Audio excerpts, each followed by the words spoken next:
don't watch the Fantastic Four first steps. It is absolute and complete rubbish. Wait. Before you type an essay in the comments. I'm obviously joking, but let's be real for a second and dig into why this movie might just flip the superhero game on its head. Marvel fans everywhere went absolutely bananas and bonkers when the Fantastic Four First Steps trailer dropped on February the 4th, racking up over 202 million views in a single day across social media. That number is absolutely nuts, but raw views don't always equal quality. So is the hype earned, or are we all victims of shiny trailer syndrome? Stick around because we are tearing this thing apart and putting it back together, piece by cosmic piece. First up, let's vibe with the setting. Marvel roll their clocks back to the swinging 60s, drenching everything in a glorious retro-futuristic glow. Picture polished chrome gadgets, punch card computers whirring in the background, and astronauts sporting bubble helmets that would make Buzz Lightyear jealous. It's like Stan Lee's original comics crashed into an episode of Mad Men, then zoomed through a wormhole to Tomorrowland. Not only does that visual flavor differentiate it from every other MCU outing, it practically screams personality through the screen. Speaking of read, let's talk cast because Marvel didn't just swing for the fences, they aimed for the next zip code. Pedro Pascal brings that perfect blend of compassionate dad energy and calculating mastermind. The dude can break your heart beneath a Beskar helmet. Imagine what he can do when he actually shows his face. Vanessa Kirby slides into Sue Storm's stealth suit with elegance and quiet steel. She's played royalty and Rose agents, so force fields feel like a natural upgrade. Now Jose, sorry Joseph, Quinn as Johnny Storm, inspired. After shredding Metallica and Stranger Things, lighting himself on fire feels like a logical career move. He's got the wild grin that screams, hold my beer, I'm about to press the big red button. And then we've got Ibn Mos Barah as Ben Grimm. If you've seen him sling sandwiches in The Bear, you know he can curse, cry, and crack a joke all in one breath. Exactly the emotional cocktail the thing needs. Some folks online cried foul at the rocky complexion in the trailer, but unfinished effects are basically a Marvel tradition at this point. Before moving on, let's give director Matt Shakman a polite but enthusiastic golf clap. This is the guy who made sitcom gimmicks feel fresh in WandaVision.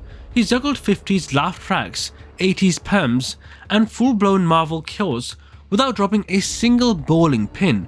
Trust me, handling stretchy arms and planet eaters is right up his alley. Plot time. The trailer kicks off with our portrait on a hush-hush space mission. Think NASA meets Top Gear, but with more radiation and fewer seatbelts. One cosmic ray meltdown later, they wake up with powers. Reed can find loot chains under the couch from across the room. Sue can ghost out awkward conversations. Johnny becomes a human Zippo lighter. And Ben? Yeah, he draws the rocky short straw. There is barely a hot minute to process this glob because Galactus, the intergalactic landlord, shows up dangling a giant for sale sign over Earth. What's spicy is the emotional core running underneath. Early shots show Reed and Sue trading nervous smiles over ultrasound scans, tucked between blueprints of a quantum engine. Parenting jitters plus world-ending stakes. That's a storytelling gold. Johnny's reckless bravado masks some serious imposter syndrome. You can see a flicker behind the flames, and Ben's transformation forces him to grapple with losing his humanity while gaining near invulnerability. If Marvel sticks the landing, we'll be wiping away tears between cheers. Let's zoom in on the aesthetics for a second, because the production designers clearly raided every mid-century modern furniture store in Los Angeles. The Baxter Building lobby has terrazzo floors that sparkle like star fields, and lab tables lined with oscilloscopes that hum in neon turquoise. Even the Fantastica sports tail fins the size of shark teeth. Functional aerodynamics be darned, it just looks real cool. The attention to period detail could land awards if the Academy ever stopped snoozing on superhero sets. Easter egg hunters, sharpen your big fat claws. I spotted a frame photo of Utau the Watcher hidden behind Reed's desk. A Daily Bugle headline teasing Oscorp breakthrough, and what looks suspiciously like an early Stark Industries logo stamped on a launch console. There's even chatter that a blink and you'll miss it shot of a red and black helmet might be a stealth nod to Kang's timeshare. Screenshot detectives assemble. Fans online are louder than a scroll at a karaoke night. Most love the 60s flair, calling it MCU meets retro Pixar. Pedro Pascal stans are already sketching Reed in Mandalorian armor. Please don't give Marvel ideas. The lone sore spot? The Thing's voice. Some think he sounds too refined. Not enough Brooklyn gravel. But voice patches are the easiest fix in post, and Marvel has months to add extra seasoning. Now, comparing to older flicks is like comparing a Tesla to a tricycle. The 2005 film gave us some laughs, but felt like an extended Saturday morning cartoon. The 2015 reboot? Moodier than a teenager without Wi-Fi and about as fun. This new entry benefits from 15 extra years of CGI wizardry, plus Kevin Feige's long game storytelling. That means tighter scripts, tighter than your underwear, meteor arcs, meteor than your meat down below, and crossovers that pay off 5 movies down the line.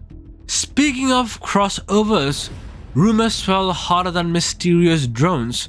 Industry insiders hint at a cameo from Benedict Cumberbatch's Doctor Strange, discussing multiversal fallout.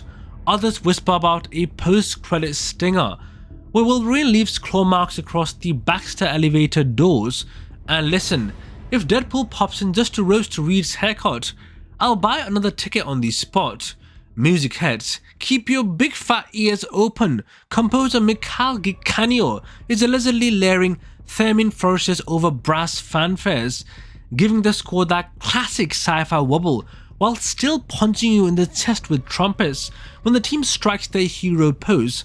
If the soundtrack drops on vinyl, I'm clearing space on my shelf.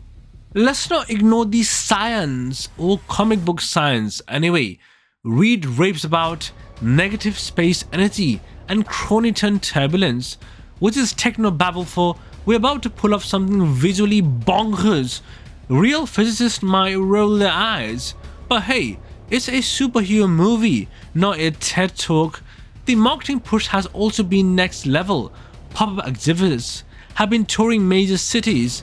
Visitors walk through a recreation of the cosmic ray chamber, complete with UV lights and gusts of dry ice that make your Insta stories look like a moon landing, which is fake by the way. And yes, the gift shop sells glow-in-the-dark It's Clobbering Time mugs, already sold out in most regions. One interesting behind-the-scenes tidbit: stunt coordinators borrowed NASA's neutral buoyancy tank to rehearse zero-gravity fistfights. That means the weightless scuffles you'll see on screen might actually reflect how limbs whip around in space, which helps sell the realism even when Zoni's burning at 3000 whopping degrees. Quick wardrobe shout out: the suits aren't just blue pajamas. Costume designer Ruth Carter wove in unstable molecules. Imagine NASA fabric meshed with vintage scuba gear. Reed's suit has ruler marks along the seams. Shoes boots hide micro projectors. Zoni's collar vents smoke, and Ben's trunks hardy tweed, because style matters even mid-battle. So circling back, will this film finally honor Marvel's first family? All evidence points to a resounding yes. The 1960s lens make it visually distinct. The cast is stacked like dominoes. The villain is literally planet-sized, and the emotional stakes are grounded in family, not just fancy punches. If Marvel threads the needle between heartfelt and hilarious, we could be looking at a top-tier MCU entry, not just a serviceable reboot. But hey, at the end of the day, that's just my cosmic ray-fueled opinion. I want to hear yours. Are you stoked about Silver Surfer's new look? Do you think Galactus should stay a Zion Cloud? Please no. Or go full comics with a purple helmet the size of Manhattan? Let me know down below. I'll read every comment while munching popcorn and ignoring my responsibilities. And if you love diving into Marvel madness with me, smash that subscribe button. Trust me, you won't regret it. Peace out.